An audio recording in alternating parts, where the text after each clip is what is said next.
Трампын тарифын бодлогыг чиглэсэн дарамт шахалт ихээр нэмэгдлээ. 24 цаг хүрэхгүй хугацааны өмнө болсон энэ үйл явдлуудын дараа танай харилцагчид юу хэлж байна вэ? Эргэлзээтэй байдлыг бага зэрэг арилгаж чадсан гэж бодож байгаа болов уу? Үгүй л байх. Дийлэн харилцагчид маань одоо л энэ үйл явдалд хариу үзүүлж эхэлж байна.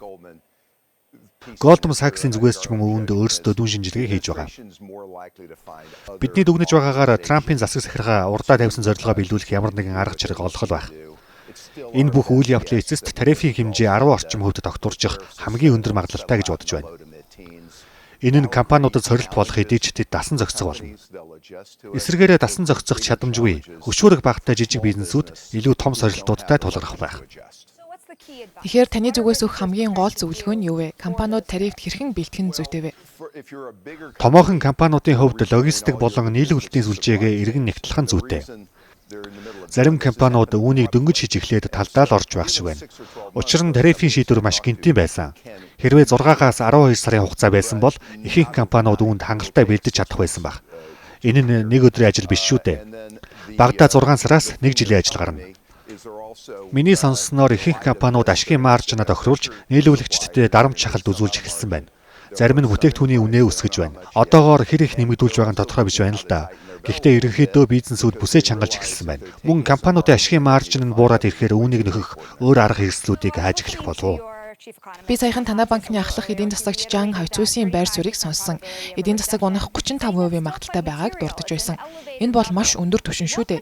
Энэ эрсдэл нэмэгдэх боломжтой юу? Эдийн засгийг удаашруулах хамгийн том эрсдэл нь юу байна вэ? Яахав хэд хэдэн бүтцийн шинжтэй асуудлууд байгаа гэж харж байна. Энэ нь эдийн засгийн уналт болох магадлалыг багаар нэмэгдүүлж байгаа. Ерөнхийдөө эдийн засаг унах гэхээс илүүтэй өсөлтийг доош татах эрсдлүүд байна. Жилийн эхэнд бид төсвийн алдагдал буурна гэсэн хүлээлттэй байсан. Мөн татварын хуулийн хувьд Трампын татварын хөнгөлөлтүүд үргэлжилнэ гэж бодож байсан. Гэхдээ одоогоор төсвийн алдаглаа доривтой танаж чадаагүй л байна. Мөн татварын багц хууль төсвийг нэлээд хэлэхээр харагдаж байна. Тэгэхээр төсвийн бодлого хумигдмал эсвэл доктортой гэхээс илүүтэй хэлэх хандлагатай байна. Мөн цагаачлалын бодлогын өөрчлөлтөөс үүдэн хөдөлмөрийн эрхлэгчдийн өсөлт агшиж байна. Ажилгүйдлийн түвшин буурах бус огцом унах магадлал нэмэгдэж байна гэсэн үг. Эдийн засаг унахад ихэнхдээ ажилгүйдлийн түвшин эрс нэмэгдсэн байх хандлагатай байдаг. Мэдээж тарифаас үүдэлтэй асуудлууд их байна.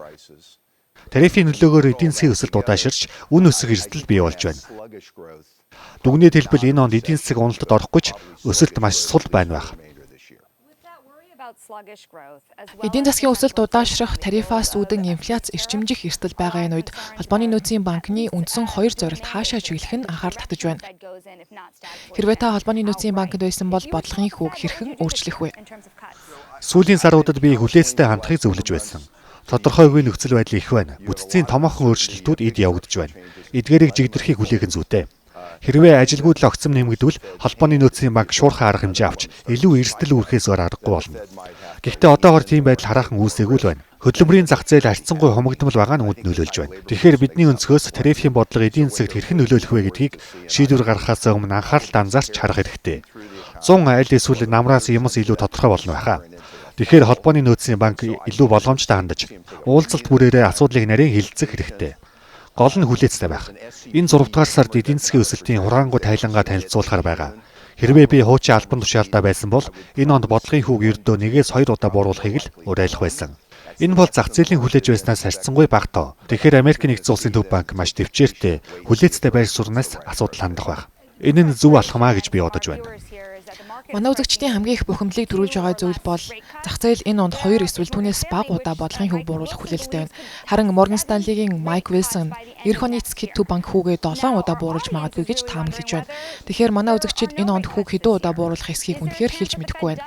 Холбооны нөөцийн банк бодлогын хүүг танах орон зай байхгүй байх магадлал байгаа болов уу? Тийм ээ, хэлж мэдэхгүй юм. Хамгийн гол нь Холбооны нөөцийн банк гэж хэлж чадахгүй байна. Тэд яагаад мэддэггүй юм бэ гэж юу? Яагаад гэвэл тарифын хувь хэмжээ эцсийн байдлаар шийдвэрлэгдээгүй хэвээр байна.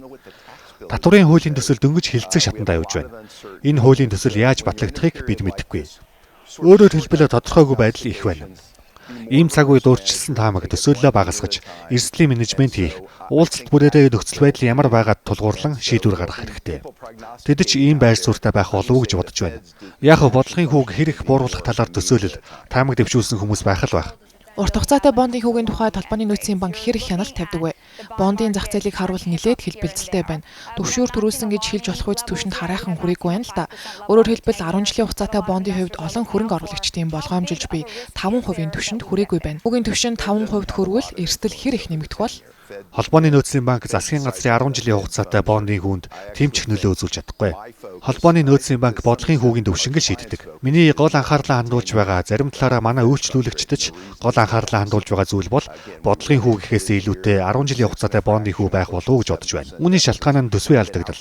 Дахин хэлэхэд бид энэ оныг 6 гаруй, бараг 7% алдагдaltaй эхлүүлсэн. Бид сүүлийн хэдэн жилд хит их төсвийн зардлаас болж алдагдлынхаа хэмжээгээр дэлхийд хол тэргүүлж байна. Миний бодлоор хүмүүс үүнийг шийдвэр гаргалтандаа тооцоолж алдагдлын хэмжээг бууруулж эхэлнэ гэж бодсон байх. 10 жилийн хугацаатай бондын өгөөж аажмаар өсөх, хугацааны урамшуулалч өсөж магадгүй. Ингэвэл урт хугацаатай бонд худалдаа авдаг хөрөнгө оруулагчдын сонирхол буурна. Ийм зүйл бүтэн жил үргэлжлэх болов уу гэж бодож байна.